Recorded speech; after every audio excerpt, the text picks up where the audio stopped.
पाणी इकारांत नपुंसकलिंगी नामाचे सामान्य रूप काय होते?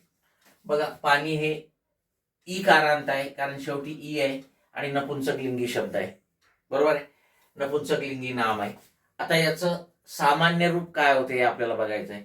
बघा, सामान्य रूप जेव्हा आपल्याला करायचं असते तेव्हा काय करायचं मित्रांनो, तुम्हाला जे नाम दिलेलं आहे, ठीक आहे, त्या नामाचं विभक्तीचं रूप तयार करायचं.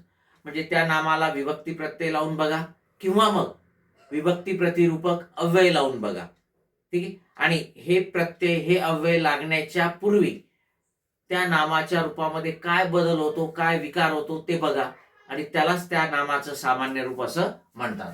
उदाहरणार्थ पाणी. मग आपण काय करणार, इथे विभक्ती रूप तयार करणार. पाण्यात. मी काय केलं, त्याला त हा प्रत्यय लावला. पाण्याला, पाण्याला ला हा प्रत्यय लावला.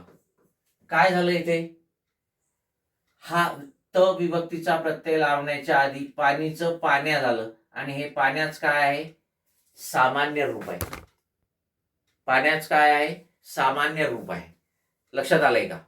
मग हे सामान्य रूप काय झालं, पाण्या, म्हणजे याच्या शेवटी या आहे आणि म्हणून पाणी या इकारांत नपुंसकलिंगी नामाचं सामान्य रूप या कारांत होते. काय होते, या कारांत होते.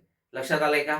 सामान्य रूप म्हणजे एखाद्या नामाला किंवा सर्व नामाला विभक्ती प्रत्यय किंवा शब्दयोगी अव्यय लावण्याच्या आधी त्याच्या रूपामध्ये हा जो बदल होतो, पाणीचं पाण्या झालं, ठीक आहे, यालाच सामान्य रूप म्हणतात. आणि याला सामान्य रूप का म्हणतात, तर कोणताही प्रत्यय लावा, कोणताही अव्यय लावा, या पाणीच्या आधी पाण्याच होणार आणि त्याच्यानंतरच ते प्रत्यय किंवा अव्यय लागणार.